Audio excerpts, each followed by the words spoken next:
Okay. But don't ask me how you fucking get on them. Right? Yeah, I think there's there's only one way to get one on. way. Yeah, because I did it's it way south of right where I was. I did it last time and I missed it, thinking there was going to be another way, and then it's just like one little sliver to get on, right almost by downtown, and that's it. Adams, I think. Yeah, and that's it. If you don't get on there, you're out. So it's a super express. It's just 10 miles of nothing. It's not Adams. I don't know where you catch it at, but I mean. So you were downtown, traffic was bad, and you're grumpy. No, I'm tired. I'm very tired. Very tired. No, I think honestly, I know it's an hour and a half, but I'd rather be an hour and a half on streets moving, than an hour and a half like going 2 miles an hour on the expressway. I almost fell asleep. Yeah. I'm not kidding you. A couple times. Oh yeah, with that heat. Really? Yeah, I'm tired, man. It was hot out today. I worked all day. Yeah. Go downtown. It's 45 minutes there. I was down there for an hour and a half back. Dentist? Yeah. I knew that. See? Is that weird that I knew that he was at the dentist I today? didn't know that. I told you I was going. No, you didn't. Why would you tell me you're going to the dentist? Why would I ask or care about that? Oh, so you think, when would you have told me that? I don't know. I thought I told you yesterday. No. Yesterday when we were golfing? Yeah. That's the first thing I talked about. Oh, then I wasn't paying attention at all in any way, shape, I'm or kidding. form. I didn't. I don't think Yeah, I told you. that was pretty. The weekend was pretty fun. It was fun. Yeah, Weather was great. weather was great. Perfect. Ted came in last. Your Probably. team. Yeah, but we did it the right way. You you did it the right way. I will tell you this. I appreciate the amount of cheating. I just appreciate it now. Like it's amazing to me. Like it's beyond my ability to even fathom like how awesome it is. Like one team that came in third had a guy who was so drunk and high that he was just puking all over the course. Yet somehow, Miraculously, they still kicked ass the entire day. Back up. We spent the weekend in Wisconsin, 55-man golf outing. 14 teams of 4. 56. Just saying. I thought it was 55. No, it was 55. How could it be an odd number of four-man teams? I don't know. Would you like to join a GED class? I'm teaching one. I have 2 classes left. Oh, yeah. You can get in right at the end. Yeah, I'm pretty sure. Anyway, so on a lighter note, real quick, I heard you guys finished second, but it's actually should have been first. Yeah.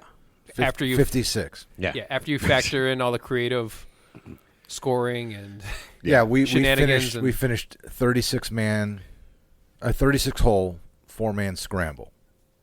Right? Is that right? We scramble. finished I don't know. Yeah. We finished 14 under.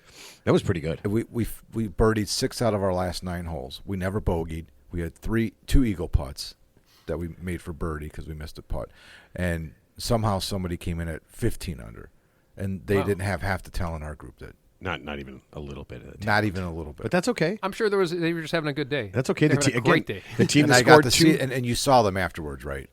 Yeah. That group.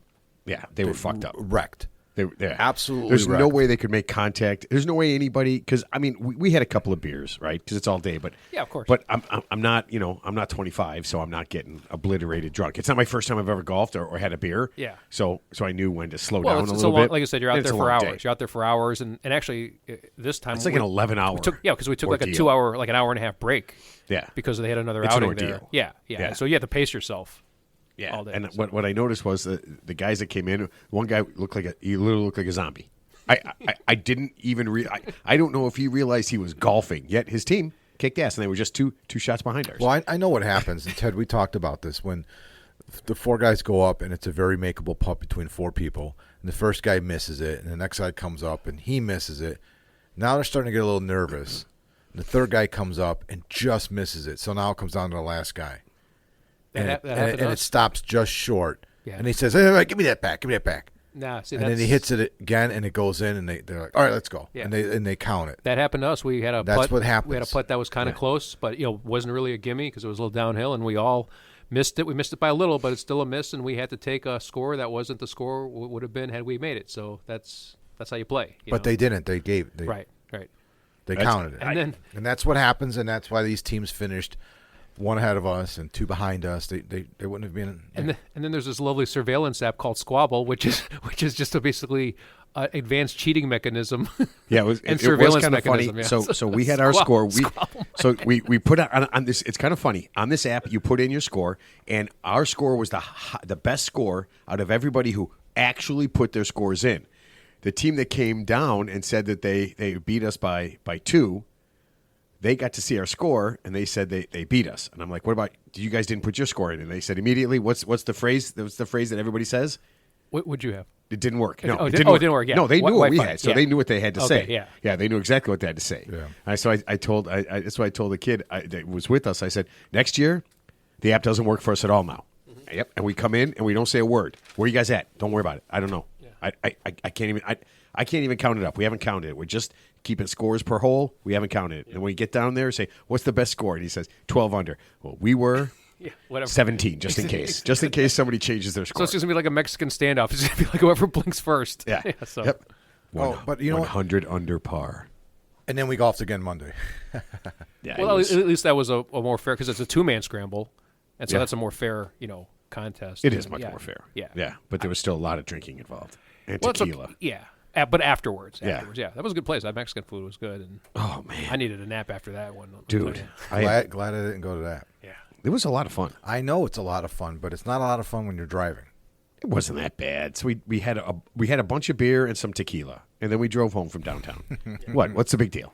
Yeah, I think they gave us like a pitcher of margaritas, which is basically all sugar, and then it and is. at the very end, there was like a test tube of tequila that I think I took like half of it because that tequila is not my thing. And but like I said, you're already stuffed yourself for the evening. What did you do with the other half? I saw you drink half. Did you pour half on the ground? No, I just put it back in like a cup or something like that. I just drank half of that test tube or whatever it was. And Wait, I looked right at you. I said, Ted, finish your tequila. We're leaving. And you slammed the thing down. You put it back empty. I don't know if you know that. You put maybe it I back did. empty. I don't know. So, but it was, But long story short, I couldn't do more than one. Officer, I haven't been drinking. Yeah, I mean, I don't remember drinking at all. I honestly don't remember it I had at a steak fajito combo, though. That might put me in a I thought you were going to coma. get the bitter tacos. I was going to, but I'm like, you know what? I'm just a sucker for steak, the combo fajitas. But yeah, he got the same thing as What'd last you bring year. home for your daughter? Steak fajitas. I got the chicken steak and shrimp. It was good. Let the people know I wasn't there. Yeah, I Mark just assumed Yeah. Oh, yeah. that he brought something home. Oh, just on a side note, you were the winning team. Congratulations. winning team, yeah. Congratulations. Oh, so on the last hole, I won 2 awards. nice. So on the last hole, Sexiest golfer and lowest score. my teammate, who's the A player, I presume, he's using the best drive. His drive is best out of every hole until the last hole, where I put mine 90 yards perfectly in the middle of the fairway, and we couldn't get up and down. You had a 90 90-yard drive? No, at 90 yards from the pin. It was a 230-yard hole. Yeah, I mean, I'm just kidding. Yeah, well, whatever it was, we were 90 yards away, right? Yeah. I mean, perfectly in the center. We both came up short and missed makeable putts for a par, which would have But you came in tied us. second. Yeah, we're Your in number team 2. came in second. Yeah, My team straight came in up. third. So I'm Wow. the shittiest golfer out of this group right here. Yesterday, Yes. I was on the shittiest team. You're the I weak want you link. to think You're that. I was in Matt's foursome. He's thinking I'm a pro now. Yeah, I heard you've been hitting some. That's what I'm thinking. You're playing some hero ball. That's what I'm thinking. Okay, Dad. then. All right, then. All right, so we got to do some quick updates there, very quick. Last week, Teddy said pickles were bad for you if you have high blood pressure. Guess what? He's right. Of course. Yes, he is. They're extremely salty, and they're a very, very bad choice for you if you have high blood pressure. If you have high blood pressure, I had if you 6 don't. pickles today. Yeah. So, well, you might not have high blood pressure, but just in case, we did make fun of you. So I have to say, I'm sorry, Ted. Yeah, I mean, you don't have to apologize to me. It's just then fuck you, It's Ted. on Google. It's on American. I'm sure you go to the American Medical Association Journal. Not right. just pickles, other stuff too. So All right, and again, this is I love these stories because you have to go and you have to tell somebody what your job is. A new scientist that I found, a new study. Are you ready? Scientists in Israel have now taught, they said, a fish to drive a car. okay. No bullshit. Yeah. No bullshit at all. So basically, it took them about 10 days to do this, right? They put a screen outside the fish's goldfish. It's a goldfish, by the way. Wait, fish from Barney Miller? Abe Pagoda? No. Not a Abe man. Pagoda? Not a manfish, an actual goldfish, okay? They taught it, and somehow they trained it to understand that its body movement, I don't know how this works. Yeah. They trained it to say that its body movement, or to understand its body movement, affected how the car moved. So it was like in the driver's seat of a car, Right. with a screen there. And somehow they taught it to move, and after 10 days, the fish was able to drive down the street and not run into things. So now he's an Uber driver. No, well, don't they have Waymo, like the driverless car? So I mean, why do we even need? Is it driverless, or are there fish inside? He's probably a better driver than most Uber drivers. That fish. I mean, I saw a woman today. She's on her phone so much that she did the thing I've only seen one other time. She actually banged into the curb. Really? Yeah, because I again doing a decent amount of speed. She banged into the curb and it was drifting all over. So I just stayed back. Yeah. And then finally she kind of hit the curb and the car really shot. Once you hit that curb, it really shoots over. And you could damage the rim. Yeah. All that stuff, So she shoots over, right? And then we get to the stoplight and I look, and even then at the stoplight, her face is buried into her phone. Like I can tell right now she's either got a serious case of crabs, and she's checking it out as she's driving, or she's on her phone. Or it sounds like she's on a Zoom call with her divorce attorney. Yeah, I mean, dude, it was so bizarre to me. Yeah, we can kind of tell when someone's on the phone or really distracted, just by the erratic driving they do. And sure enough, if you pass them, their head's always somewhere other than facing the windshield. So. Yeah, today was crazy driver day. Yeah, like I'm assuming everybody was late for work, or had a date at like 8:00 in the morning. Yeah. Dude, it was nuts, man. I'm just like, because it's funny, we talked about this. I'm driving to work. Well, why do I want to get there early? Yeah. I mean, what's going to make me speed? Well, like I said, if it's a race to, hey, you're the first one to the office, you're the first to the office champ, congratulations. I'm in no hurry. So, you can pass me up at 110 miles an hour, all you want, Hey, you're the man. Hey, Matt, you're late. Yeah. Oh, okay. So it's funny. So just speaking of that, driving to work. So I think it was a few weeks ago. I take the same route, every day. So I take 90 to 294 north, which is nice. It's sort of a reverse commute. So so when you get on that ramp there, you have to kind of I try to get over to the left because you got all the truck traffic there. And so I'm signaling. I'm being responsible. I'm not cutting anybody off. And so I get over, and then this guy, it was a guy, turned out to be a guy. He's got a nice Mercedes SUV, and so you did the rule of the shitty car, because you have a shitty car, you just cut him off. No, I didn't cut him off. I got in front of him because he was kind of back, but apparently that was too much for him, so he had to teach me a lesson. So the lesson he taught, so he purposely he goes around me on the right. I see it coming too. He goes around me on the right side, and he goes right around me. This didn't happen several weeks ago. No, this is the second time. This is the second incident. Exact scenario. Exact same car. Yeah. So it's funny. He gets in front. Exact same gun. He gets in front of me, not just to get in front of me, but then he has to slam on the brakes because now he's got to teach me a lesson. Yes, he's got to teach me a lesson. So I gave it. Does he not realize how shitty your car is? Yeah, but then I did this, and I gave him the old clap. It's just I'm not going to give him the finger, so I give him the clap so he can see it. And then of course you live reruns. And then he starts clapping, and then and then I took a look at him, and he's just an average looking middle aged. He looks like a middle manager guy. So you guys. So let me get this straight. You guys are now in the fast lane. No, we're in the middle lane before the fast lane. Okay, so you're in the middle lane. Yeah. You're both going fast and slow. No, he's going fast. I'm just trying to get where I'm going. I'm not in a contest with him. So somebody's going fast, somebody's going slow. Neither one of you have your hands on the wheel because you're both clapping to each other. No, well, at this point, I'm down to a crawl because, like I said, there's not just traffic, but he's almost like stopping because he's trying to impede me from getting where I'm going because, like I said, he's there to teach me a lesson. So but the bad news is I didn't learn anything. So. This has been Road Talk with Teddy.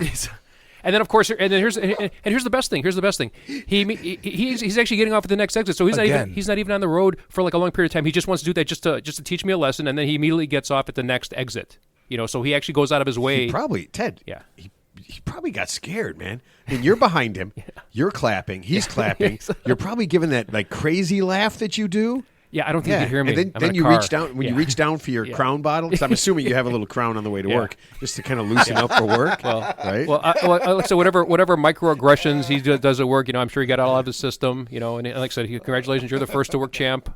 Well, like I said, it goes back to my snifter of Crown on the way to work. Snifter of Crown. I mean, just think about it. He's got to tell the story. And then what happened? And then a guy in a shitty, 10-year-old, 12-year-old. How old's your car? 14 years. A 14-year-old, a guy in a 14-year-old Honda Fit, wearing a shirt that I'm absolutely sure he didn't have a shirt on. Yeah, the AC's out. I'm sure it was. Hot, the AC was out. My shirt's out. No, my shirt's out the window. I'm waving it like a white flag. You win, sir. You win. That would be so great. Teddy's I want to take my shirt off. It's hot. Yeah. He's got no air conditioning, so his shirt is off. He's got that little bottle of Crown, or maybe it's just a glass with Crown in it, right? Because you don't want to have a bottle of Crown, so you just have a glass. And then he realizes, I've made a terrible mistake. Yeah. Like, this guy is the kind of guy that when the story's over, is they show his picture in the news and says, man, crazy shirtless man kills Mercedes driver for clapping. Poor man's Dudley Moore driving. But the funny thing, the incident happened before that one was even more scary because I'm in the left lane and I'm going at a decent speed. No, but apparently, you can't retell. No, stop. But I thought the guy was getting out of the. I thought he was actually going to stop the car on the highway. Yeah, because that's how aggressive he was. So I thought he was going to stop the car. I see a pattern here. Yeah, it's not it's you, everyone's. Ted. And then what I was going to do. So I'm going to at least the 50. So here's a tip. Here's a side tip from whatever tip I'm about to give. If it's a road rage incident that's about to happen, don't get out of the car because a car is like a armor, right? It's like your 2,000-pound suit of armor. So why would you get out of your 2,000-pound suit of armor? So if the other guy gets out of the car, that's your impetus to just run him over. So you're on 294. You're on 294 every day. Yes, and there's cameras. They have plates all the time. Please. So at some point, someone's going to knock on Ted's door, and it's a state trooper, like the head state trooper. He's got the hat on. Yeah, and he's going to say to me, he's got two gold stars. He's going to say, "Hi, Teddy," and he's going to be like, "Yes." He's like, we've come to the conclusion that you're responsible for 95% of every road rage incident on the tri-state. Right. Yeah, because a Honda Fit can go from 0 to 60 in 55 seconds. It tops out at about 75. Yeah, you're right. I'm all over the place. Ted, I can't hear. The only thing I can tell people is I will never get in the car with you ever. So fine. If that's an indication of how Teddy's driving skills are, that's a good one. I drive very responsibly. The other people obviously have some issue. Here's the bottom line: poor planning on their part does not constitute an emergency. So they should always be on my part. So anytime, if you're in Chicago, he assumes everybody's in a hurry. Yeah, if you're in Chicago, just be prepared for Teddy to pull out in front of you. Be real slow, just to do whatever it is. That's Ted. Second gear on 294. Yeah. Oh, you know what? Here's what I'm going to say. For all the listeners, if you're in Chicago and you're driving around, okay, and somebody pulls out in front of you or does something really stupid on the highway, on the way to work, going to work time, anytime, just as you go by, just wave and say, "Hi, Ted." Because the guy, when you go past him, that's probably Ted. Yeah, that's probably Ted. So like I said, the few times I've encountered some crazy drivers, I've looked at them, they all look like they're just middle-aged to younger, people driving decent automobiles. How do you think people describe you, Ted? So obviously, these people have some deep-seated mental issues, that transcend obviously whatever's going on the highway. Because So, Dad, I can tell you this: the guy that cut me off, he kind of looked normal, but I'll tell you right now, there's something wrong with him. I drive just as much as you. Do you?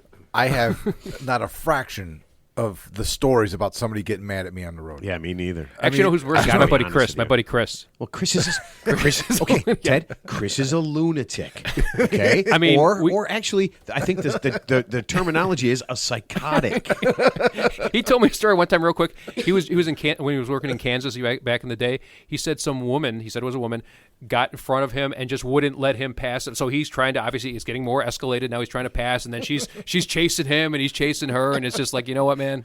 I mean, good luck with that. I can see those things. I mean, there are some people out there that believe that they can only go the speed limit, and you got to do that. But man, I mean, when you take it to that, I feel like you and Chris, there's a good reason why you and Chris are friends. Can we just back up for a minute and go back to your first road rage story, Ted? When you said, you were describing the guy that you cut off, like a middle manager. That was Matt.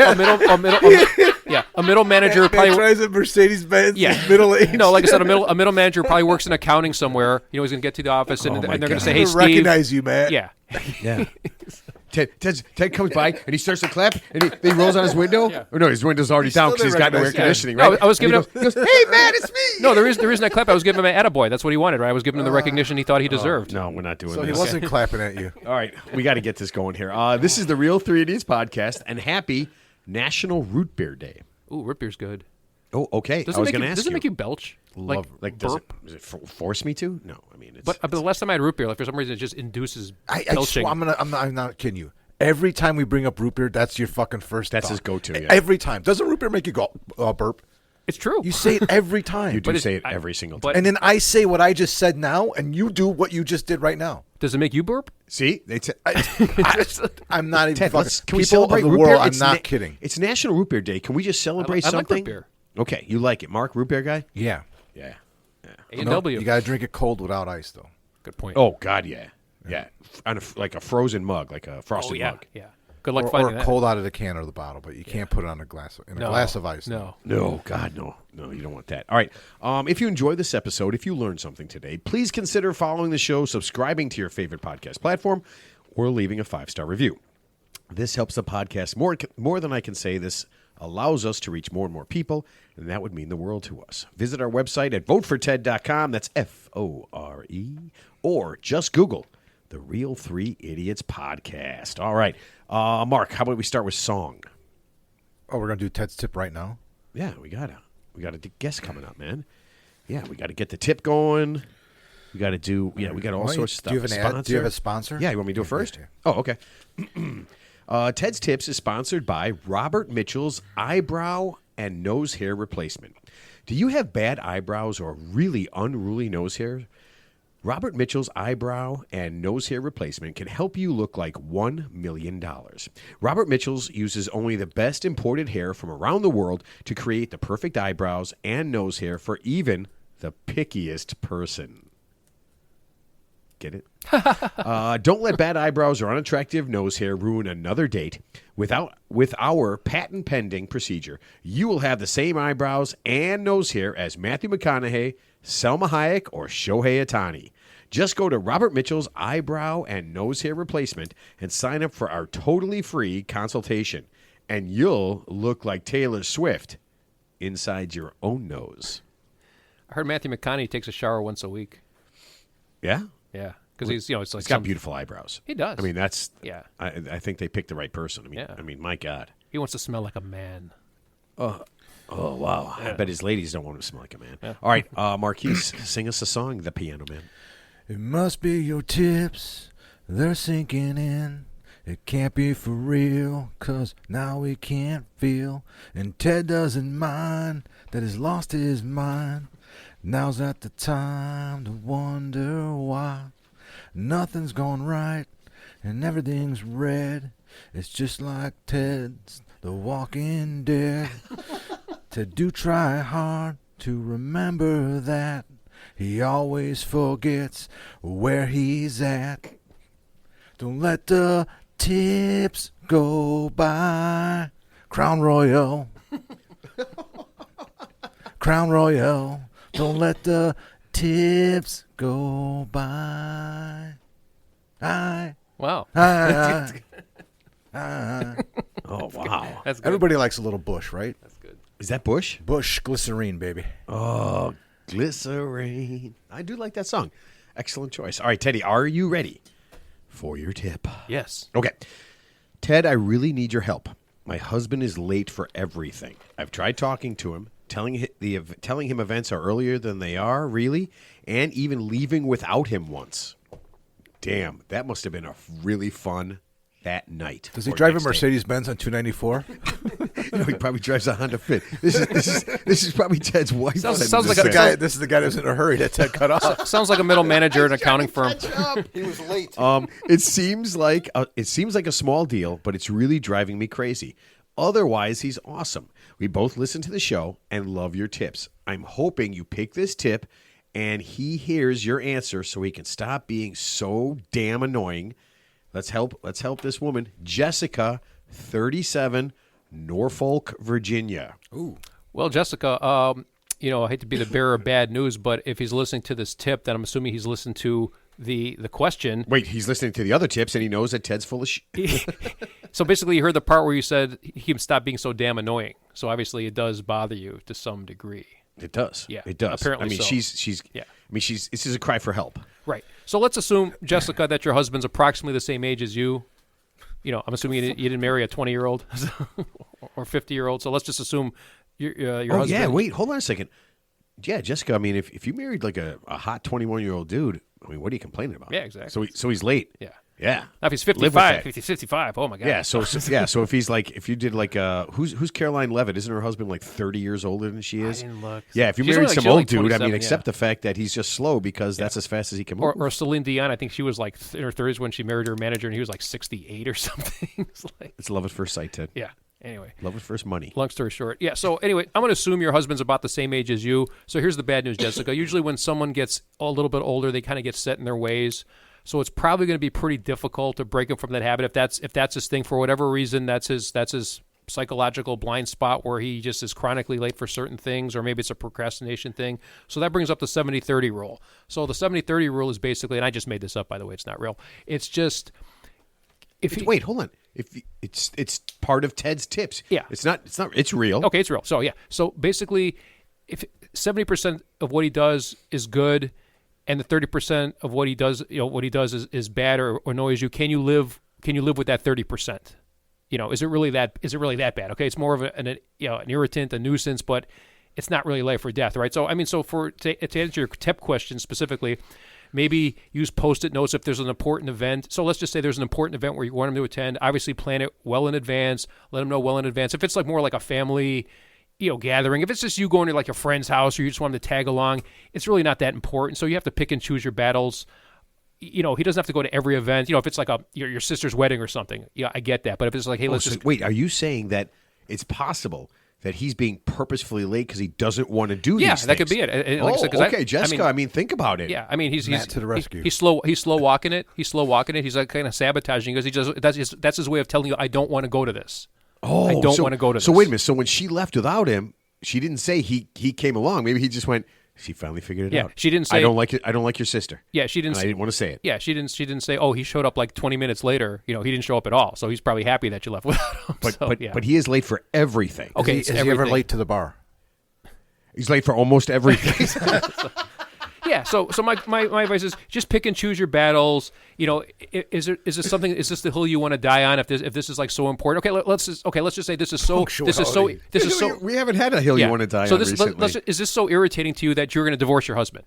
And if the answer is so, let's just say you meet a guy who's super punctual in that department, but he's a raging alcoholic or woman beater or a gamble-holic. Is that a good trade-off? Is that a good trade-off, or do you just want the guy who's late? It's like So Jessica, you have two choices. This fell off the wheels. Jessica, you have two choices. You can either have a great guy who's late, or you can have a guy who's on time, but when he shows up, he's drunk or high all the time, and he beats you. Yeah. So it's like P. Diddy just meets Alpine Valley. So if when P. Diddy went to Alpine Valley, it would be like that. Okay, so you're telling her, she's asking you to help her husband be more punctual, and you just said, "Fuck it." I didn't say fuck it. He's 37 years old. It ain't gonna happen. I didn't say fuck it. I didn't say fuck it. What I said was you need to pick and choose your battles. So if there's events that are more important than others, try to focus on those instead of every single event. Because like I said, it could be a case of he's purposely slow walking it where he doesn't want to go. Maybe he's just not telling her. We don't really know. But if it's something where it's like a major, like a could she encourage him with maybe a little sexy stuff? But I'm sure we can assume that the issue is these are timed events. Like every time they're going. The movie starts at 6:30. Yeah, right. I'm not. Right. We can assume that she's not frustrated that they're. I mean, a lot of things you leave the house for to go to are not like, oh, we have to go. We have to get there on time. Right. It's like 50-50, right? There's a lot of things like what Matt said. We're going to the movies. There's a certain time you got to be there by. There's a certain start time of the wedding. Our show has a certain start time. Those things. I think she's trying to say anything that we need to be there at a specific time, we're always late.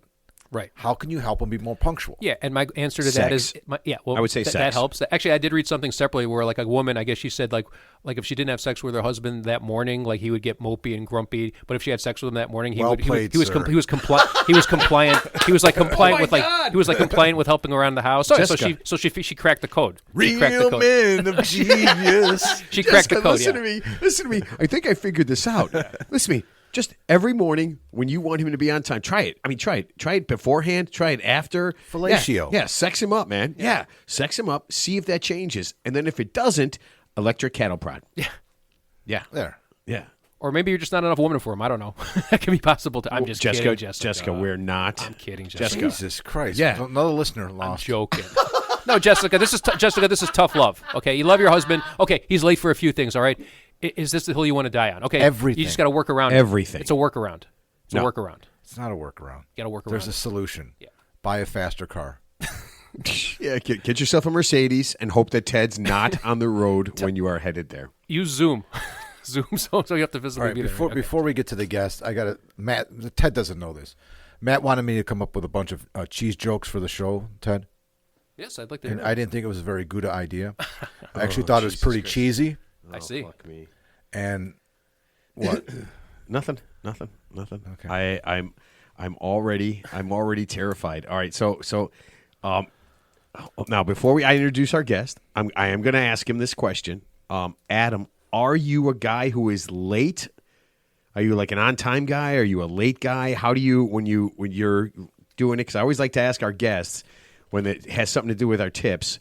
How do you arrive? Are you an early guy, a late guy, on-time guy? What do you think?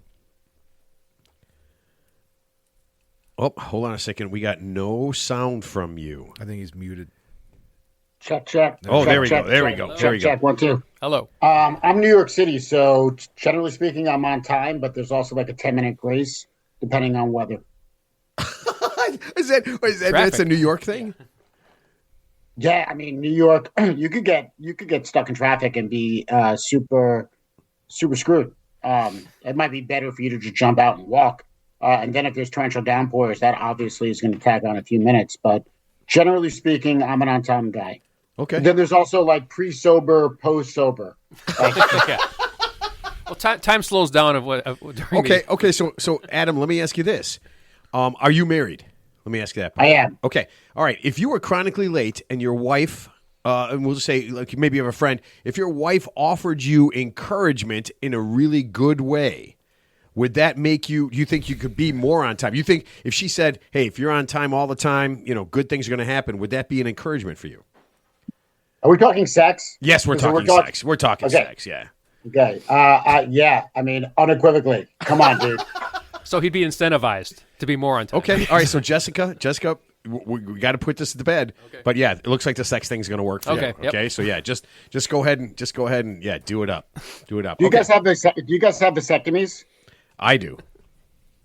Because I noticed when I got my vasectomy, my average stroke per orgasm went through the roof. I'm consulting with a doctor right now. God. I'm writing this down. Oh boy, and this is going exactly the way I figured it would. Excellent. Okay, so let me do this. We have had a lot of pioneers on this show. A lot of people who have pioneered things. Okay, our guest this week is not only, and you're not going to believe this if you've listened all the way through, a cheese guy from a long line of cheese guys, but back in 2009, he started the world famous Cheese Monger Invitational right in his hometown of New York City that is happening this Sunday on June 29th. Please welcome to the show, Adam Muskowitz. Welcome. Yo. All right, so Adam, when I say a cheesemonger and Cheesemonger Invitational, I'm sure there's going to be a lot of people who are going to be like, what's a cheesemonger? So let's start with that. What is a cheesemonger and what do they do? Who cut the cheese? You ever heard the term "who cut the cheese"? Yes, but it's mostly Ted because he does a lot of drinking. Okay, so who cut the cheese literally is a cheesemonger. That's what they do for a living. They cut cheese. They're ideally at a cut-to-order cheese shop, and you basically they sell you cheese. Like a fishmonger sells you fish, a cheesemonger sells you cheese. Oh, okay. I didn't realize. I didn't know that. I didn't know it was a. Oh, it is called a fishmonger. Now that I think about it, it is. Okay, so basically, a cheesemonger is an expert who helps you make good cheese choices. Gouda cheese choices, yes. Gouda cheese choices. Excellent. Yeah. Like cheese choices you would not believe. Oh God. Okay. Well, it's a duel now because I told Mark to come up with. No, I'm not going to be able to compete with him. Okay, so I did some research, and I found out there are almost 2,000, and this is kind of weird, almost 2,000 documented kinds of cheese. Does that sound right? It does. Okay, is there a black market for undocumented cheese? And if I eat these, will I be deported? No. I mean, well, does human cheese count? Oh, Jesus. Like foot cheese? Cheese? Like foot cheese or from under? So No. I'm talking baby. I'm talking mommy. Talking breast milk, baby. no way. Is that a thing? Is that a Yeah. real thing? There's a Not market. my line of work. Not my thing. No, I'm trying to show up on time just to get a little whoopee. You know what I'm saying? Like, Wait a minute. Do there a black people market for that? have you heard of people making? yes. No way. Oh, my God. That's a first. I've never heard of that until now, obviously. Holy cow. So So I mean, wow, I don't even know what to say to that. Holy crap! I mean, and what are there like parties where people do this and you can try it? Oh, I let me be again clear. I am not a participant in this underground mommy made some cheese like subculture. Sounds so innocent. I just know you asked me about black market, and the first thing I think about is mommy milk. That gives a whole new term to goat cheese. Oh god damn. Okay, so we'll stay on milk and we'll get away from breast milk as fast as possible. As the cheese, people are making cheese and they can make it from. It's got to be made from milk, and there are a lot of different animals that you can make milk that you can make cheese from, right? Yes. So I saw things like moose and some other things like donkey. I mean, how do you even get? I mean, how do you get that kind of stuff? How do you get? Who has moose that you can get milk from? I mean, where does milk comes from? Lactation. So any mammalian animal that had a baby and is now generating milk, you could ideally turn into cheese. I mean, I'm still trying to find the guy that's made like blue whale cheese. Haven't found that guy yet. Wow. Okay, so all right, so you have tried all sorts of cheeses. I mean, is there anything? Is there like a bucket list that you haven't tried that you want to try? Chicken cheese, but I can't find the teats. That's good. Oh man! All right, so you have the Cheese Monger Invitational. It's coming up in what, like 12 days. What goes on if I show up there and I know you can buy tickets and go there and I know I'm going to eat cheese, but what's going on when you have this invitational? What kind of things are happening? So it's I've got 41 cheesemongers from around the country coming to New York City to compete in the Cheesemonger Invitational. It starts first with what I call the Cheesemonger Obstacle Course, a decathlon of cheesemonger activities. This is private. This is before the guests are allowed to arrive. They do a written test. They do a taste test. They do a cut a quarter pound, wrap a quarter pound aroma test where they have to identify 6 different aromas. They then do a salesmanship challenge, which is like a mock cheese counter challenge. Then they have the food service rounds where I pre-assign them a cheese for a perfect beverage pairing, a perfect proposed cheese plate, and then a perfect bite. And the perfect bite is more like an amuse-bouche of cheese. And they have to do that like 100 times. While that's happening, I then have about 40 of the world's best purveyors of cheese, cheesemakers, cheese importers, setting up their tables for an all-you-can-eat cheese extravaganza. And so then the guests come and they just basically try to see if they can explode from cheese. I mean, like the flagellants up in this spot, bro. Like it's like it's like you're not. There's no open flames allowed at this event. How's the ventilation? Oh man! I'm assuming it's an open air, so that there's fans. It's not. It's a night. I take over Brooklyn Steel, which is this like gigantic nightclub where like LCD Sound System does their residence. So there's no windows. So it's like really like it's almost dangerous. Like the methane is it's dangerous. All right, so all right, let's go back in the Wayback Machine. It's 2008, and you have this idea for this. How do you move this forward? Like how does this thing become like the idea in your head to the first one that you have? So I great question. I originally worked at Yahoo when people thought it was a chocolate drink. So I made a lot of money and lost a lot of money. And then at the age of 30, decided to be a rapper. And I produced my one and only rap album. And that's all this is, by the way, code for being a drug addict. And so at 32, I realized I was not going to be the next Eminem. And I went into the family business, which was cheese. I have a warehouse, but I'm also a DJ, painter, poet. So I want to throw a rave in my warehouse. And my business partner was like, "You're out of your mind. We ain't doing that." And I was like, "I meant cheesemonger competition." And my partner was like, "That's a really good idea." That is a good idea. That's a great idea. And so, if I tell Mark I want to round up 500 of the most expensive hookers in the world, I should just say what I meant was cheese competition. yes, but like I would go with the Famunda cheese, or possibly a home cheese making competition, if you understand what I'm saying. Or perhaps what we're talking about here is more of a milking competition. Wow. Oh man, that is so right. So I've got a more basic question, and I ask this to a lot of people. I love cheese. What's your favorite cheese? Plain and simple. Oh, dude. Well, first of all, I hate that question. Second of all, I know. what I like to say now is it's whatever one I'm chewing on at that given time. You've caught me at an off moment where I'm not actually eating a cheese.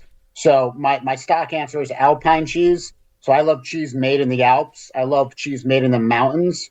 This is Gruyere, Comté, Beaufort, Vacheron Mondor. This is cheese that comes from high altitude.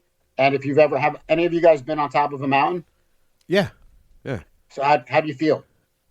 Kind of lightheaded, happy, kind of You on wheezy. top of the world. You're fucking amazing. Yes, that's what I meant. Yeah, dude. So how do you think the cows feel? Yeah. And sense. I did read something that it makes a difference what the cows eat for what their milk is. Is that a real thing? Sure. Now we're talking about terpenes. So like terpenes are this like organic, like the hydrocarbon compounds that live in plant material. And it's like what gives like hops its hoppiness and weed its like funkiness. And so the more varied the grass is, the more terpenes there are. And then because they're ruminant animals, there's further fermentation within the gut that creates even further terpenes. So said simply, good grass makes good cheese. You know what I'm saying? Makes sense. Yeah. Oh man. So you're saying show up high, and that seems like the really good plan. All right. So I watched a couple of these. I watched Adam Zimmern, Bizarre Foods. Yeah. Okay. So I saw 2 episodes that stuck with me forever, and it was 2 cheeses that had maggots crawling around inside of them. Okay. As a cheese expert, have you ever tried that? And if not, what is the grossest cheese you have ever eaten? Now, so you're talking about Karsu Marzu. That would be on like the black market, like because getting back to your question about black market, there's cheese that's illegal, for example, in the United States, like raw milk cheese under 60 days, like a raw milk camembert from France can't be consumed. And then like Karsu Marzu, the maggot cheese, that doesn't leave Sardinia.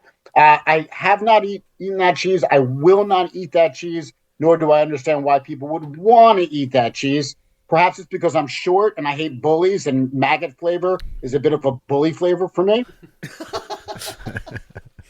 You know what? I've always said that maggot flavored beer, maggot flavored anything. So that's one of the things. It's funny when he talked about the cheese, and if you watch these 2 episodes, the way he describes it, because he's awesome at this, he describes it as disgusting, but yet he still eats it. And all I can think of, and I said this before, I'll say it again. I don't think he can actually taste anything. I don't think he has taste buds, or he can't smell, whatever that is, and that's how I think he gets away with eating that kind of stuff. Okay. Either that, or it's an iron stomach, or he vomits a lot off camera, or he has hemorrhoids the size of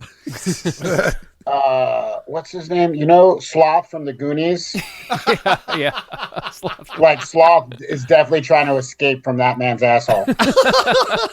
All right. So to your other question, I've had yak cheese. Oh, yak milk cheese? Yeah. And that's gross. It was very bitter and sour. It was like very bitter and sour. Yeah. I've had camel cheese. Oh yeah, I saw that too. Yeah, that was one of the animals.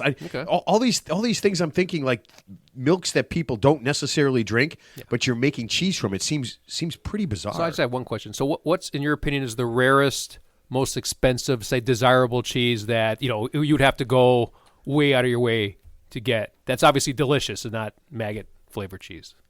Ooh, the rarest cheese of all time. Like delicious, where the people expensive just cheese question. I mean, it depends. Are we talking pre-tariff or post-tariff? Sorry, not to get political. True that. in America, it's the Rogue River Blue.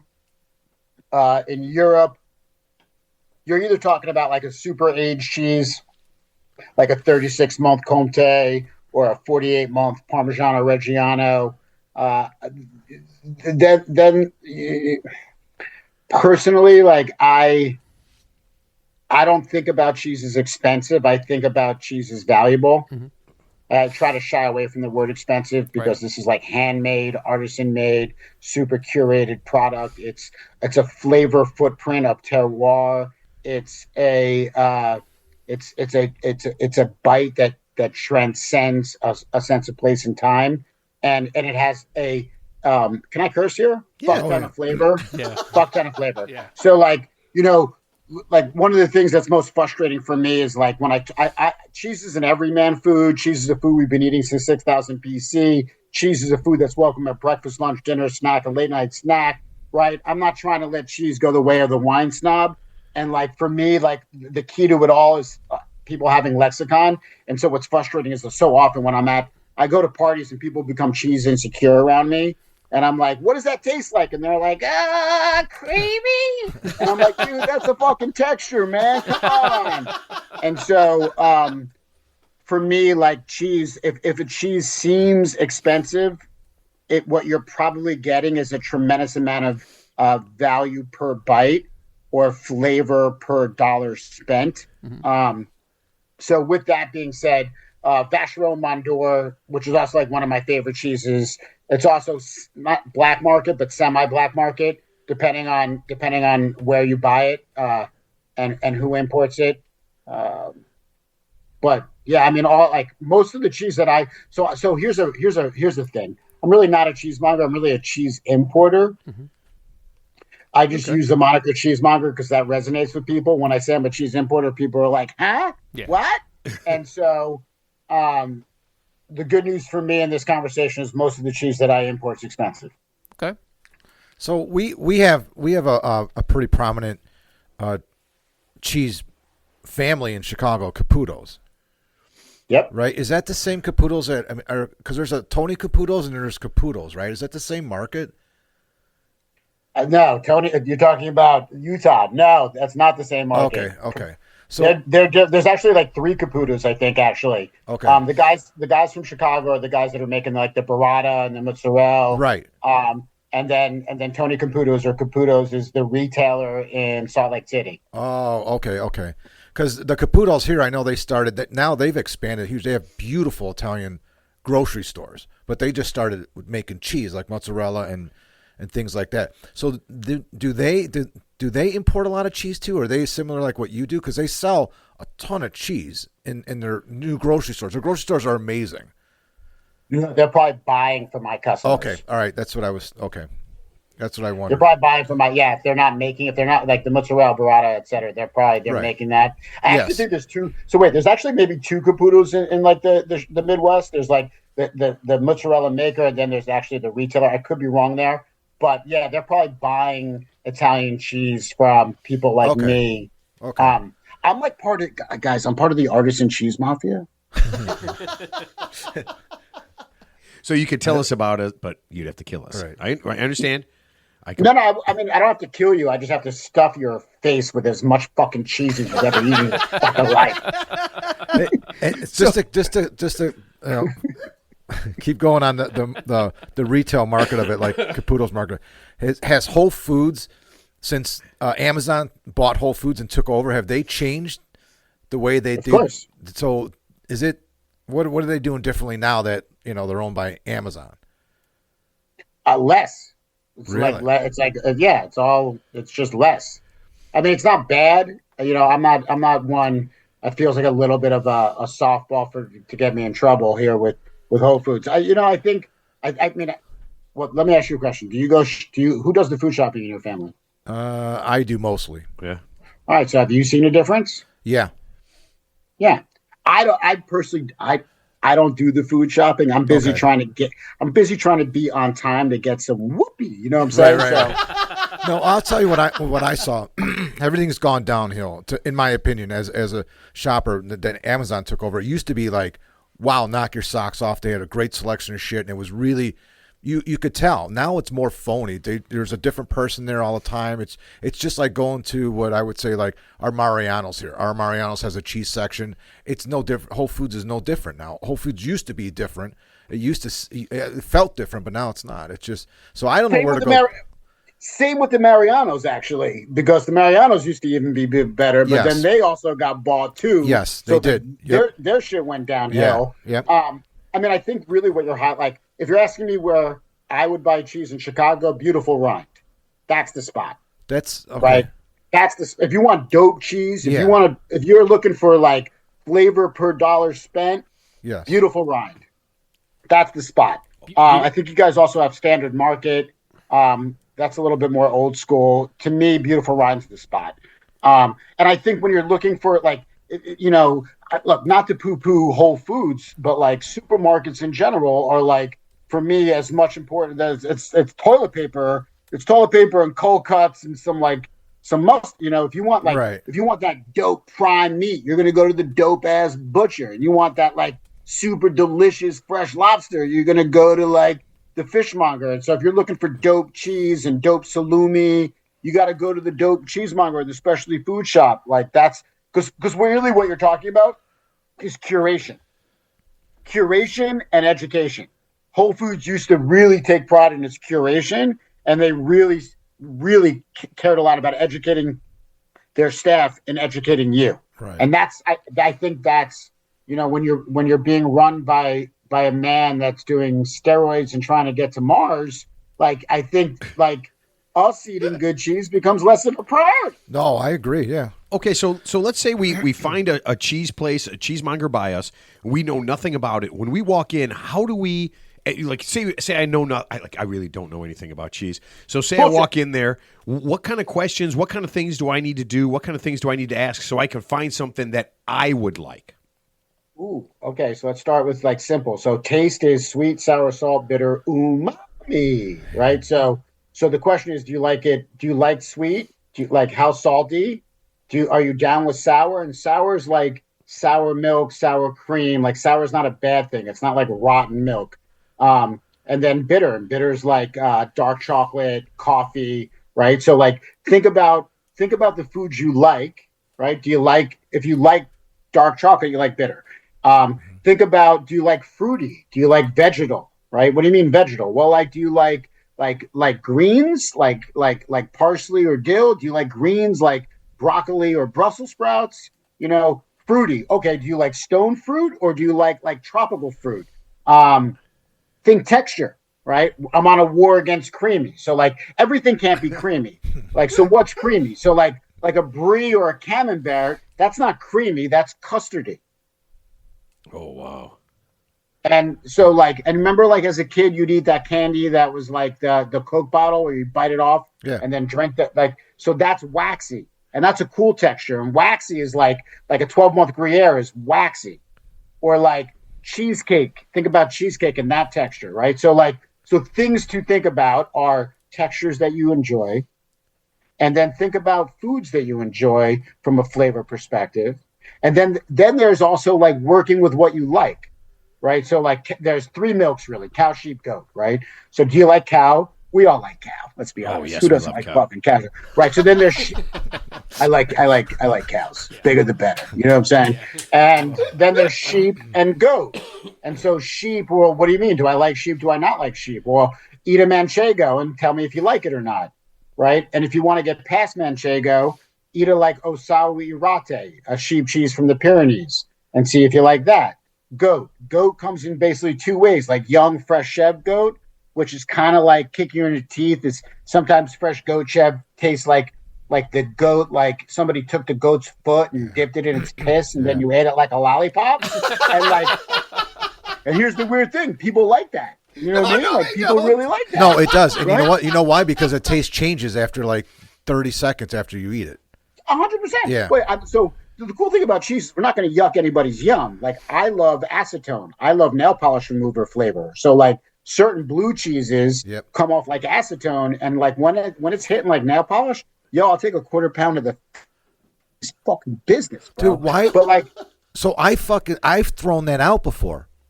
No. I swear. I mean, I bought a really good quality cheese, and I was so pissed that I let it get to the point that you're describing, and I threw it out. And at one of the stores, the guy yelled at me. The guy's like, "No." He's like, "You didn't." I'm like, "I did. I thought it went bad." He goes, He's like, "Okay." So if I'm asking those kind of questions, if I know ahead of time, I'm going in there, and I go talk to somebody, and they can't talk to me in that kind of thing, I'm in the wrong place, right? I'm talking to somebody who doesn't know enough about cheese to help me.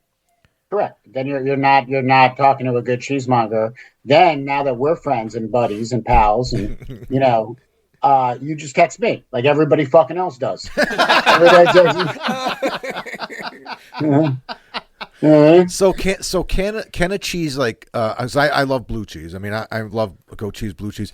Can it obviously cheeses can go bad, right? Everyone says, "Oh, it's molded, can't go bad," but they can, right?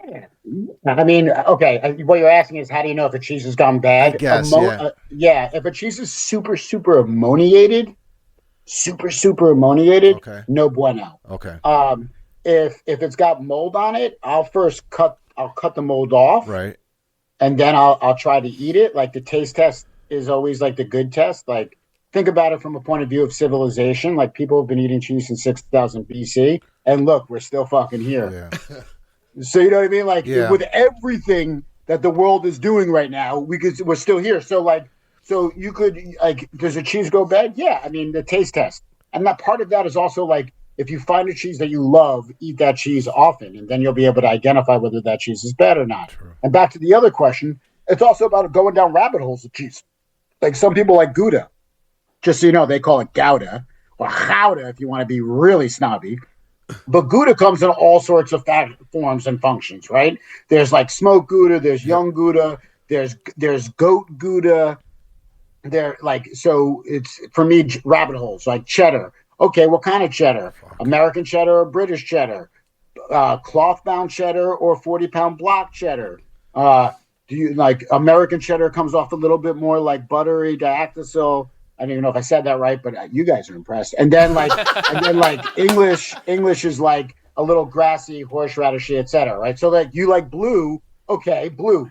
Blue usually goes two directions: barnyardy or acetone, right? And then texture-wise, it goes like super crumbly, and then like super creamy. And so like, what do you want to do about like it becomes a where do you want to go? I don't even know. I'm just rambling. No, but I want to ask the question that Ted wants the answer to because I know he's afraid to ask it. With craft singles, are you supposed to unwrap them before you eat it, or is the wrapping part of it kind of like because he used to eat the wax from the. And on a more serious, I mean, it all depends on what temperature are you cooking it at. Yeah. If you're cooking it if you're like on the barbecue and you're just trying to do a cheeseburger, it's good to keep the wrapping on. But if you want to feed it to your children, it's probably a good idea to take the wrapper. But well, if the kids have been well behaved, it's good to take the wrapper off. And if they've been misbehaving, it's better to keep it on. Well, they're on Xanax. That's okay. They're calm. You don't have to worry about the kids. Orange juice and crushed Xanax for the kids. We're not worried about them. So actually, here's another. Actually, Mark brings up a good point. So what's like a basic just cheese, ubiquitous cheese we see every day, like Kraft Singles? That's actually better than we think. Like hey, it's but not Kraft Singles. But not Kraft Singles. Yeah, just something that we can buy every day as singles. Yeah, where it's like it's underrated, but it's actually pretty good, in your opinion. I mean, that's such I think everybody's palate is like a snowflake. Mm-hmm. And so you should to me, so I'm not a cheesist. Yeah. I love all cheese. Mm-hmm. I welcome all cheese in my mouth. I've even one time eaten a grilled cheese with the like the easy cheese, the extruder thing. Yeah, exactly. I've actually taken that and turned it into a grilled cheese and eaten it. Nice. How was that? It was really exciting to know that I could have grilled cheese in a nuclear fallout. Actually, it was like kind of like that doesn't go bad. So I mean, as long as we're trying new cheeses, that's really the thing. So I mean, and with 2,000, and that's a weird thing. When I found out there were 2,000 cheeses, and then I'm watching a couple videos, and there's a woman who said she tried 20,000 different kinds of cheese. And I didn't understand how that worked, but then I found like you can have like habanero cheddar, and you can have all these different things. And honestly, I was in for the last week or so since since you wanted to come on. I have literally just been doing nothing but looking at all these different cheeses, and there are thousands of combinations. So I mean, are people coming up with? I'm not going to say like new. I don't know. I mean, no. Are people coming up with new cheeses all the time, like new variations or even a new, not even a new flavor, but like a new kind of cheese? If there's 2,000, is there? Say there's 2,000 cheeses. Is tomorrow somebody going to come up with 2001? Yes. So a couple things. You're talking about ingredient cheese, and the ingredient cheese isn't really my favorite thing because usually if there's an ingredient in the cheese like habanero, they're not making good cheese, so they need the habanero to give it flavor. Ooh. But I also want to highlight that like a cheese, you know what? So when you make wine, you harvest the vine once a year. So that flavor is an one-time annual flavor. Cheese is harvested from milk. Milk is harvested daily. So each time a cheese is made on any given day, you're actually getting a unique flavor perspective on that given day of that given season. So I could argue that the same cheese made artisanally has 365 variations because it's 365 days. Now, another way to think about it is the same cheese tastes differently at 3 months, 6 months, 12 months, 18 months, 24 months. So the same cheese based on age can taste different. Then there's rind treatment. There's some cheeses that are natural rind, and then some people take the same cheese and then wash the rind with, let's say, beer or cider or wine, and that same cheese now just became 4 different cheeses based on the wash of it. But then to your point, creating cheese, at the end of the day, there's like basically it's how cheese is made is pretty specific, right? You're basically taking milk, you're heating it, you're putting in a starter culture, you're putting in a rennet, you're stirring it, it's turning to a gel-like substance, you're cutting it, and then how you treat that curd is what determines the cheese. But the variation becomes cow, sheep, goat. The variation becomes animal rennet, microbial rennet, vegetable rennet. The variation becomes, are you cutting the curd wide, or are you cutting it like grains? Said a different way, there's some definitely Frankenstein cheesemakers. Like one of my friends that's a cheesemaker took he took cheddar curds from England, had it brought over to Germany, and then made an Alpine cheese with his milk. But once the cheese was turned into curds, he took the cheddar curds from England and put that in the vat, and together made Alpen cheddar. And that's a brand new cheese no one's ever made before. Nobody's ever made that before. How was it? It was good. Oh, you paused. You paused for just a second. Well, I paused because let me tell you, I paused because have you ever heard somebody try to make a song and you hear the song the first time, it's like a demo, and then the second time and the third time? So I was just thinking about the original time it was made. It has in fact become a good cheese. Is it my go-to cheese? No. But has it become a good cheese? Yes. My partners in Switzerland, Yumi, Jumi, these guys are like crazy innovators. They're the ones that did the brain. There's a cheese called Blue Brain. It's like a very Instagram-friendly cheese, and that's a cheese that they basically created. The point is yes, people are creating cheese, but I'm pretty confident that wherever somebody's creating a cheese, the cheese has already been created. Yeah. Okay, so let's get to the Invitational. You bring 41 people in. How do you pick 41? I mean, there's got to be tens of thousands, millions possibly. How do you pick those 41? They register on my website. Okay, and then you pick from all the. They showed up. Excellent. They email me. I'm not. I'm like I said, I'm not a cheesist. I'm trying to really elevate the cheesemonger status as a profession. So, and it's not easy doing the Cheese Monger Invitational. It's a very difficult day, and it's actually 2.5 days of private education prior to. So it's a long commitment. It's a financial commitment, etc. We've just had some notoriety now. So it's like a milestone for these cheesemongers to participate. And I usually have about 40 seats available to them.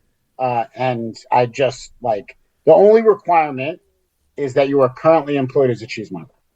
That is awesome. And then you have competitions. Now, I know that that you guys have competitions to recognize different kinds of cheeses when you're. That's one of the things, right? Where they have to be able to blind taste test. Okay, so we make fun of Ted for sucking at golf. Do you make fun like when somebody is completely and totally wrong? I mean, are you guys breaking bad on each other? You know, I mean, because the cheese community is like very warm and fuzzy and friendly, and like it's all about like the bosom. You know what I mean? We're like, no, we don't. We do have a lot of people with not high blood pressure, but a lot of high cholesterol in our industry. And I do suffer from road rage, by the way. I just want to highlight. I don't know about you guys, but here in New York now, like these electric bikes and these bike lanes have gone haywire. And I was recently told that it's actually. I thought it was legal. If somebody's not in the bike lane or in the crosswalk, I thought it was legal to hit them with my car. Wait, it's not? No. Oh man, I'm going to jail soon. Yeah. Me too. I mean, I can only imagine the traffic in your neck of the woods on a daily basis. All right, so and part of one of the things, part of the contest when it's all done, is they need to pair their cheese with a local bear, right?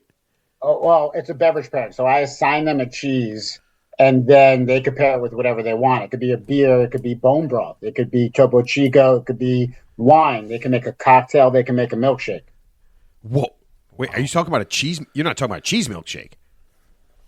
People have made a whey milkshake. That has happened. No way. Yeah, man. Damn! I got one. I just had to get. Yes.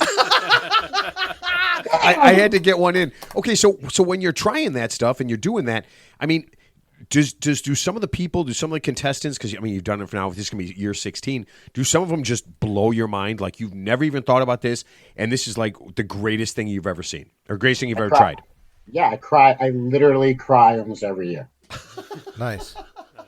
No, I mean, to be serious for a second, I'm not. I cry. I love, dude, I have like a cheese tattoo. You That's do have a cow cheese right tattoo, there. yes. Like, I'm a third generation cheese importer. My grandfather was one of the first guys to import cheese in the U.S. My dad was a pioneer in the specialty cheese world.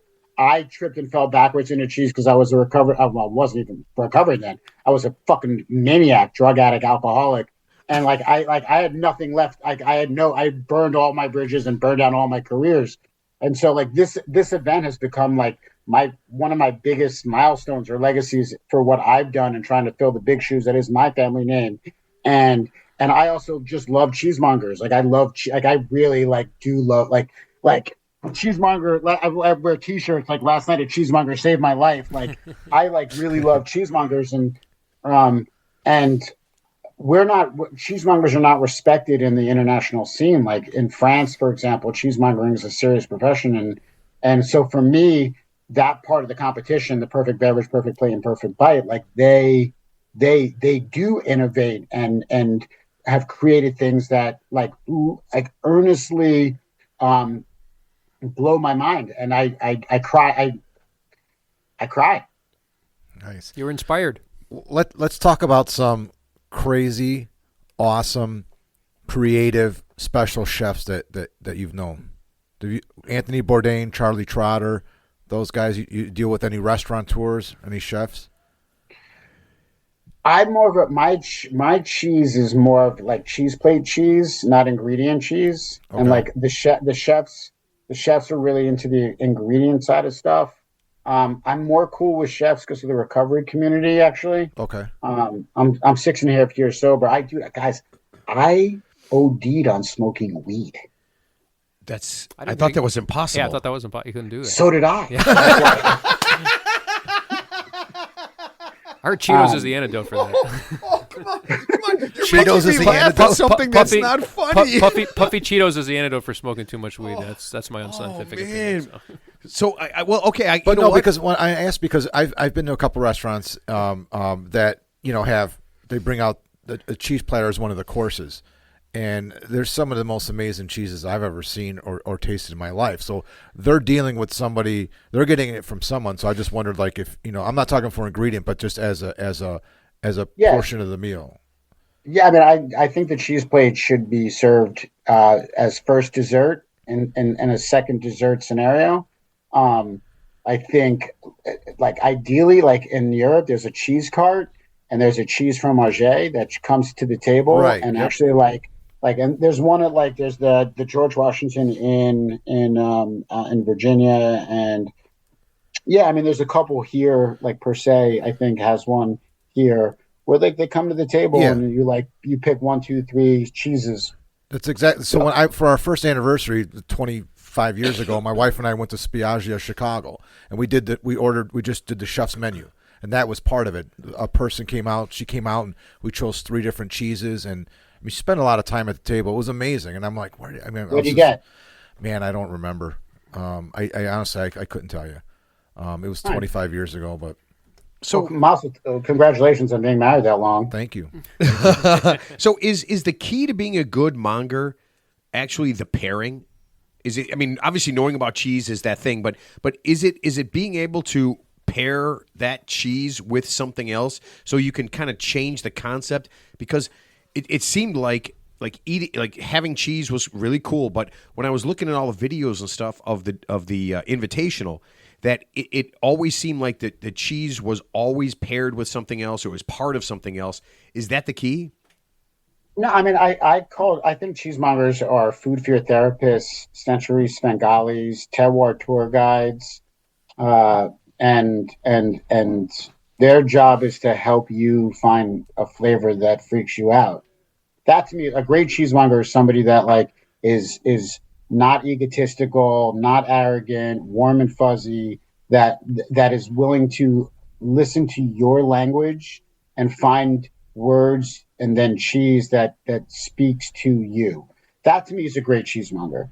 A world-class cheesemonger, a champion cheesemonger, needs to find that third flavor, right? They have to be masters of texture. They need to like be able to take 3, 4 ingredients and bring you to a whole new place, which I have the good fortune of being able to experience. Because I'm actually like, so what's funny is that there's Cheese Monger Invitational, and then there's CMI Masters, where the best of Cheese Monger Invitational come to my warehouse, and I do an underground master level competition called CMI Masters. And then from there, my jury selects 2, and I take Team USA to France to compete in an international cheesemonger contest called Mondial du Fromage, which is actually next September. I've actually made a documentary film about it that is not released yet, so I won't spoil that. But we've never won there, and that's like there's like a whole like international cheesemonger. I feel so stupid saying this. There's a whole international cheesemonger community that it's like if you're a cheesemonger, you need to be like the greatest cheesemongers know how to use it as an ingredient, know melting, know pairing, know how to elevate meat, know how to elevate salads. They need to be a bit of a wine sommelier. They need to be able to be a bit of a beer sommelier. They need to be able to actually also be like really good with colors and formations, because cheese plates now are like, it's kind of like, I don't know. I'm all over the place now. No, dude, how are you not on the Food Network? How is this not a show that we're seeing every week, with competitions and all that kind of stuff? How is this not happening? They told me I'm not Olive Garden-y enough. Come on, you know what? I don't want to see. You know what? I don't want to see. And you know what? And this is the perfect. This is yeah. You don't know. I mean, I don't understand how this isn't a thing. I feel like because Adam's not a sellout. No, that's it. That's fucking it. I mean, do your thing. I mean, I don't understand how this. I don't understand how like I don't even know this much about. The funny thing is I probably legitimately have 15 cheeses in my entire life. They offered him the show. They offered him the show, and they said it's sponsored by Kraft. Yeah, go fuck yourself. This would blow my fucking mind. I would take Kraft's money. No, they. All fucking day. No, I mean, what have the networks told me so far? So far, they've told me that cheese is too narrow. It's an episode, not a series. They've told me that this is going to blow your mind, that people in the flyover states don't like cheese, which I almost smacked them. And I was literally told I'm not Olive Garden enough. Wow. And so I've gone. so then what happened was I got sober, then I focused on my business and my family, and now I'm coming back out, but now I'm just making my own shit, just like you guys are making yours.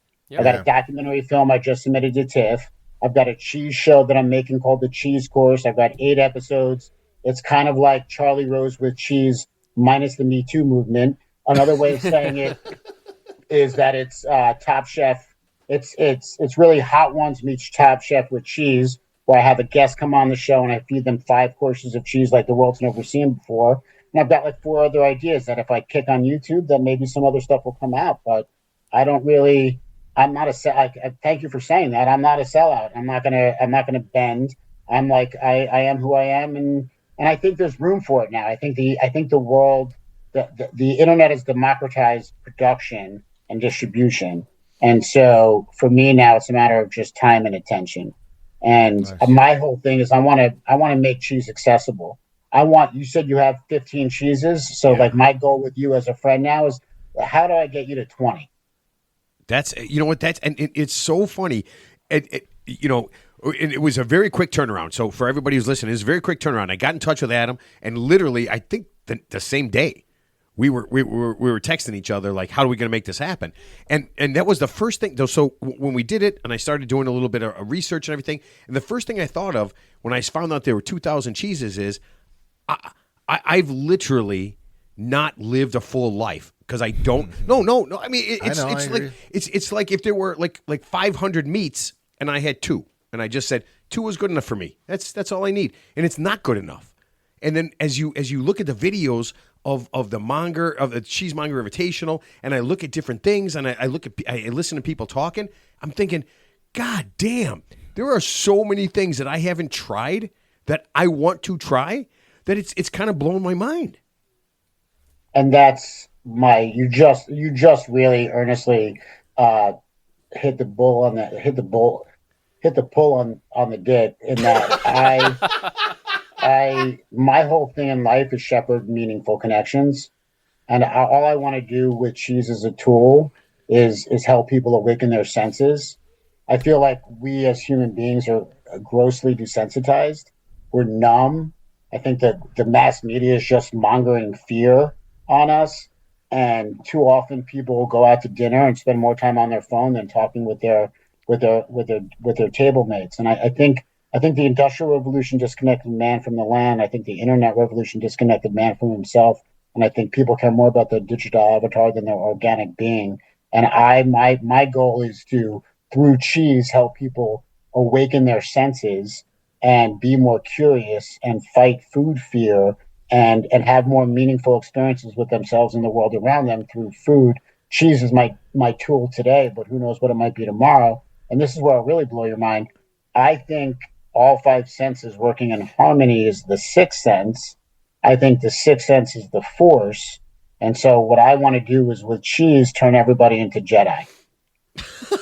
I love that. Okay, so this is probably a terrible question to ask after you said all that cool stuff, but if I wanted to impress someone with cheese lingo and cheese words, okay? Let's just say that I don't want to expand my horizons, but I've listened to the show, I'm really impressed, and now I want to impress some people.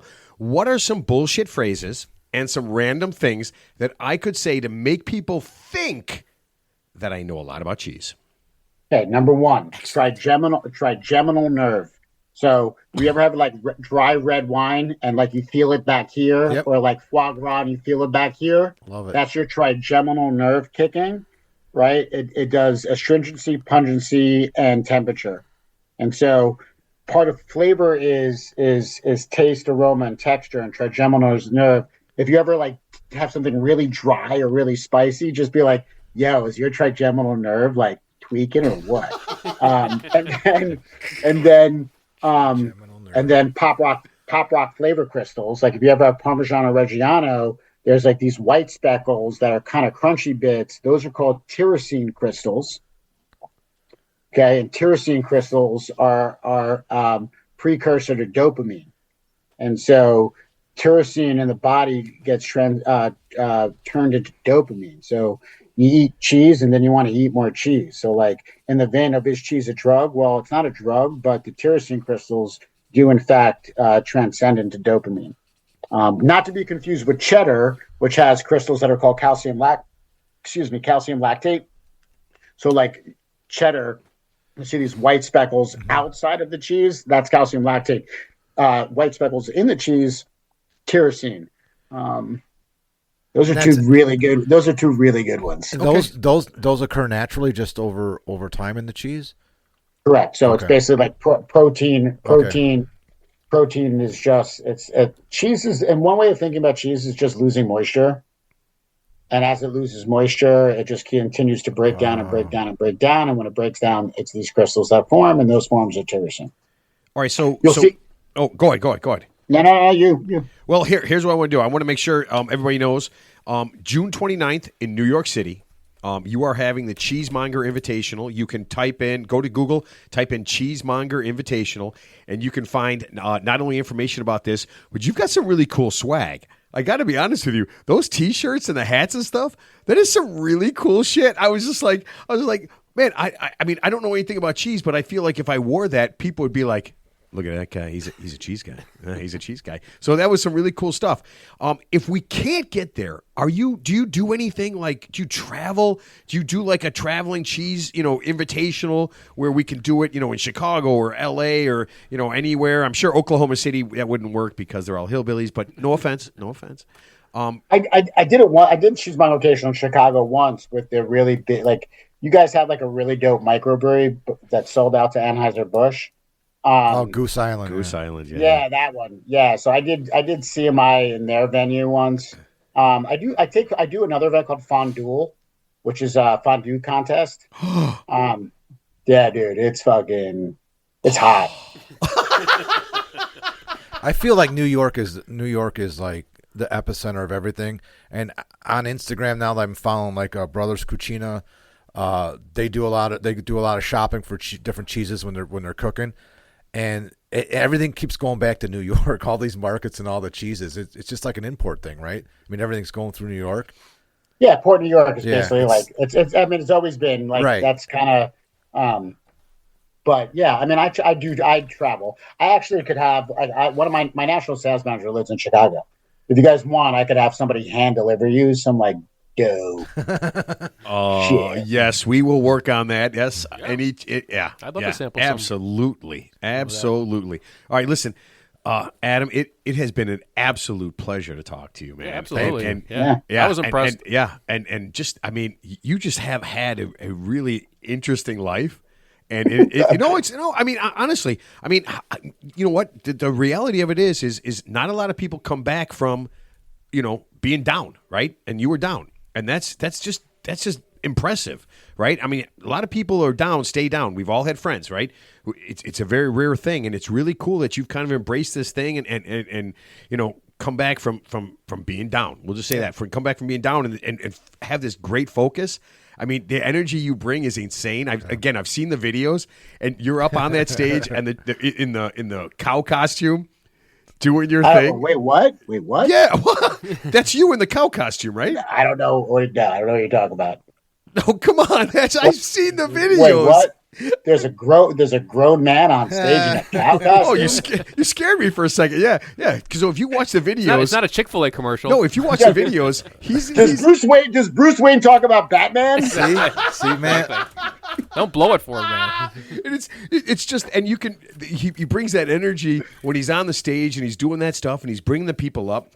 And honestly, I feel like the Mongers probably aren't as outgoing as they seem on the stage, but you're bringing that out in them, and it's just there's so much fun, there's so much energy that comes in there, and then I could tell right away, like a couple of videos I saw, as the people are kind of low key, you're kind of firing them up and getting them rolling, and it's this whole crazy thing.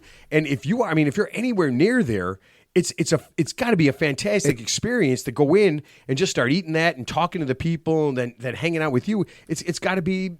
I mean, it's got to be a life-changing thing for a lot of people. But think about the event. It's all calculated by Adam, because that type of energy, I think, inspires creativity, right? And you're bringing out the best in all those. Everyone that's there, you're bringing out the best. That's what that energy's doing, and that's why you end up crying. I love you. It's calculated, man. This guy's doing nothing that's not calculated. I feel very seen right now. You get me. I love it. No, I mean it's that. Listen, it's that passion. Listen, whatever. 4 years ago, when we were starting this podcast, it was the same kind of thing. You know, I'm sitting down with a couple of friends, and I said, this is something, right? This is something, and you just all of a sudden have that positivity, and then people start buying into it, and people start going to your events and start listening and all these things, and it inspires you. And every day, it seems like a silly thing, right? It's like cheese or podcast. There's 8 billion of those. There's 8 billion podcasts, right? There's more podcasts than there are people on the planet. But then you say, hey, I'm going to bring something every day to this, and that's my thing, and I'll be honest with you. If I had feelings, I would probably cry, being so excited about it, right? But you were just born without tear ducts. Do you remember? You called me, and what was the first thing I said to you? Well, I gave you a piece of advice. Come on. Oh yeah. You're not idiots, right? Yeah. Yeah. I was like, you emailed me, and you're like, we're the 3 idiots, but we're not really idiots. And I'm like, I called you and was like, dude, don't ever fucking apologize to me about being an idiot. Yeah. Like, let's fucking go, dude. Like, own that shit. You're 3 fucking idiots. It's clear there's a hierarchy of idiots on your show. And there's one mega idiot, and then there's like a medium idiot, and then there's like a little idiot. There's like the queen bee idiot, and then there's the worker bee idiot. Yeah. Okay, so I can't tell if I talk more which idiot I am, so I'm not even gonna. I don't even want to go there. I'm like worker chimp. I'm like the mafia. I'm like the mafia housewife idiot. I don't know nothing. I don't see nothing. Yeah. All right, Adam. Listen, we wish you all the best of luck with number year 16. Okay. Yep. If you decide to come to Chicago, we are in, and then I will get in touch with you after the show about hand delivering. Yeah, I love the idea of hand delivered cheese, but yeah, kick some ass. And if anybody's close, check it out. If you can find a video, check it out. Do you guys post? Do you guys do any like live streaming of anything? No, nothing. No, come on. I love it. I saw a documentary thing, like a 2015. One of the ones I saw was a 2015 documentary thing. A guy was there when you were doing it. It was the coolest thing.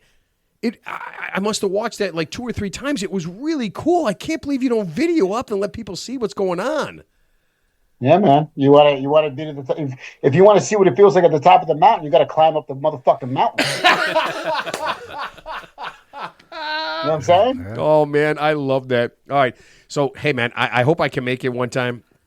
Good luck with everything. Thank you so much, and you were a blast, man. Thanks, Adam. Yeah, thank you, brother. Thank you, guys. God bless. Pleasure. All right, take care. Oh man, is that the best of all time? You know what's cool about that is that guy was great. That how like the wine communities always for hundreds of years when we were growing up, so snooty, right? Wine and cheese the same way because it paired, and they do all these fucking boring pairings and all this shit, blah blah blah. He's bringing people, younger people that are experts now, and they're bringing a different energy level to it, and they're making it cool. I mean, there's so many fucking, like you said, so many different types of cheeses out there, and I'm not talking about the ingredient based, flavored cheeses, just. And he's making it kind of fun and cool, and that's what needs to happen. It's going to happen. He's bringing it. Yeah, it seems like he's a bit of a trailblazer. And here's the funny thing. I know like wines, like kind of like a hoity-toity, like Mark said. Like for example, didn't Brad Pitt and Angelina Jolie have a fight over like the vineyard they bought in France like 10 years ago? Right. Yeah. So obviously those places are worth millions of dollars, but but it seems like the cheese makers are so spread out. But it seems like here's the bottom line: if you had to live on a food, you can't live on wine, but you can probably live on cheese, right? So if someone said, you want to live on wine, you want to live on cheese, I'll pick cheese because wine will die. I've got to go to the beautiful rind. Yeah. Yeah, that was the one. Beautiful Rind. That's what it's called. R-I-N-D. Yeah, I couldn't catch it. Yeah. And that's Chicago. So if you're in Chicago, do it. I mean, so it's just east of us. Yeah, or south. Really? It's in Logan Square. Yeah. Okay. But that was one of the crazy things, right? And so that's why I wanted to find out like what kind of questions do I want to ask. Yeah. So if I walk into a place and well, I mean, if I'm getting his place, if he says that's a place, I'm probably going to go there and not worry about it. Yeah. But if you're someplace else, ask a couple of questions. Find out some info. And see what you got so that you can do this. And 2,000, think about it. I mean, Ted, how many different cheeses you think you've had in your lifetime? Velveeta and Kraft and maybe some sharp cheddar. I mean, yeah, probably like maybe under 10. If I had to guess. Right. Yeah. There's 2,000. Yeah, that's crazy. There's 2,000. So I haven't lived either. Yeah. I haven't lived either. So Right. And I mean, I did see some stuff about like Limburger cheese, literally made with bacteria. It smells. You ready for this? Smells like an armpit, a sweaty armpit. Yeah. Well, I mean, I'm sure some of those exotic cheeses are on like the shows like Man versus Food, right? Because it's just like they're so pungent that they show the guy eating it, and it's like something that's like almost like rotten. Yeah, but that's. I mean, I think that's a lot rarer. There's for just sure. so many different edibles, things. yeah. So open your mind, right? Go to one of these places. It doesn't have to be expensive, and check out some cool shit. Yeah. It's really Beautiful rind. Yeah. Ted just showed me on his phone. Good, Ted. He found Well, I'm clapping. I don't want to set Ted off, but I am clapping, and I don't want him to beat me up. It's okay. I'm not triggered. Oh man, you know what? And literally, like I said, I sent him the email, right? Like I sent my standard email. Mm-hmm. This is the show. These are the guests we've had. This is how we do it. We're pro everybody. We just just 2 hours. Mm-hmm. 2 hours later, he's emailing me. He's texting me. I'm at the gym. I'm just like, hey man, I'm at the gym. Can I call you? He's like, I'm in. I go, okay. Well, he goes, yeah. Call me tomorrow with any details. Don't worry about it. But what I like about it, he's just enthusiastic. Like he lives it. Like that's his. It's not. He doesn't just do it. He lives. He's got the tattoos on his body. That's for life. So yeah, cow tattoo. Yeah. On I'm just saying he lives the lifestyle. So he he's what I like about him. He's a true believer. He believes what he does, and that's great. Do you say believer or believer? But not a Justin Bieber, a believer. Yes. Okay, so you know what I'm going to do. Here's one of the things I'm going to do is I'll contact him and see if he can find me. Like across the country, some different, cheese places he recommends for all the listeners, wherever you are. Mm-hmm. And maybe if you're in that area, you can check out a certain person that, a certain place that he's big into. I'm sure I'm sure he has connections in all the big cities. So we live just below Wisconsin. Yeah. A lot of cheese in Wisconsin. A lot of cheese in Wisconsin. You know what's funny? I was going to ask him this question, but it's kind of a cheesy question. Oh. But I was going to stop at the Mars Cheese Factory on the way home on Sunday, and I didn't. You know what I'm talking about, right? For cheese curds. For everything. I mean, they've got a huge... or like the Mars Castle, the one in Kenosha, where you get on 94. Yeah, right there. I was going to stop there because it's huge. Yeah, absolutely. I'm not into the cheese curd. And the parking lot was packed. No, they retail cheese, man. Yeah.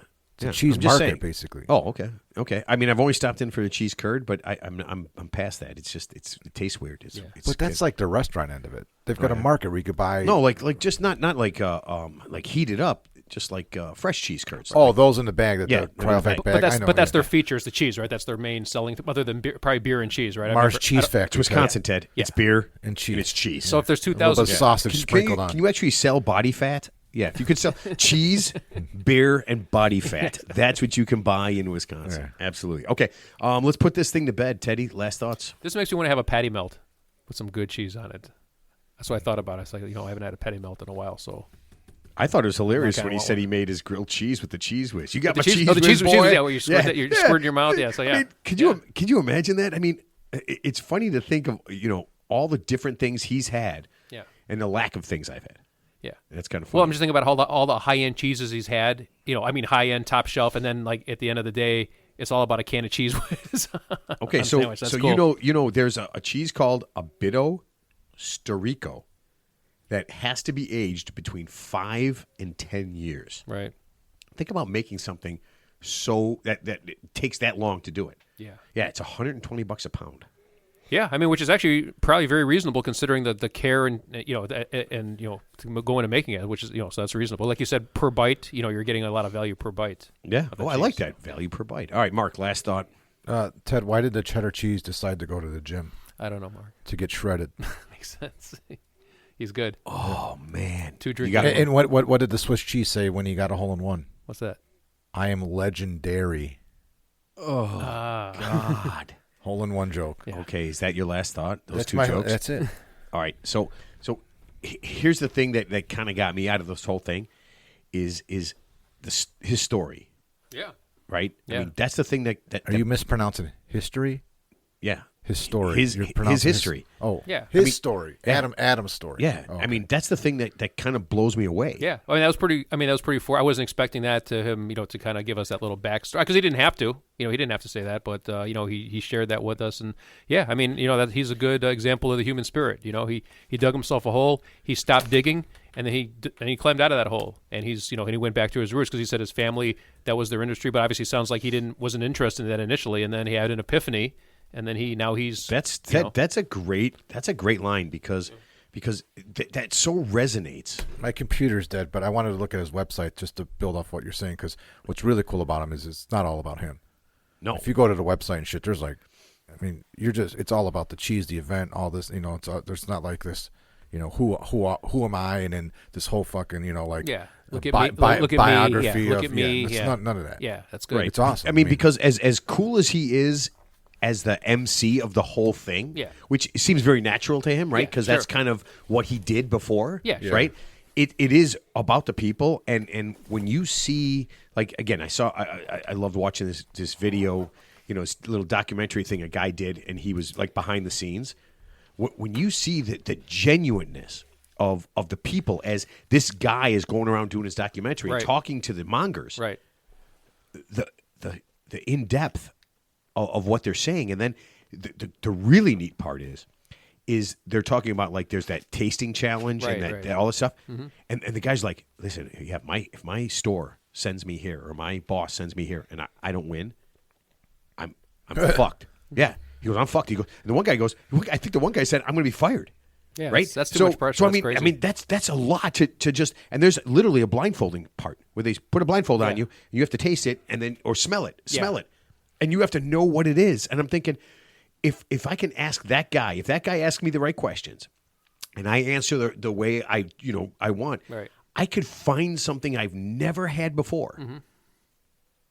And I mean, what could be the best thing I've ever eaten? Yeah. And you open your eyes and it's Ted's sock. Jeez. You just poured a lot of Take cold the water on that blindfold one. off and it's Ted's fucking foot right in your face. That would be the worst. Horrible, dude. That would be the worst day of my life. It's a sock- Except that I liked it, and then that would be the best day of my life. It's a sock. No, don't bite it. Just lick it. Wait, what are we doing It's here? a sock after 36 Now holes. take off the blindfold. 36 holes, but before laundry time. Did you really like it? I loved it. It was my favorite thing ever. Take the blindfold off. Here, no, you know what they say? Don't ever take the blindfold off. Just wear that blindfold for the rest of your life and try to make it out the room. It sounds like a glory hole type Oh, scenario. man. I'll tell you what. Adam was a blast. It was so much fun to have him on. We got a lot of neat things coming up, so keep listening. Keep enjoying, and we will see everybody next week.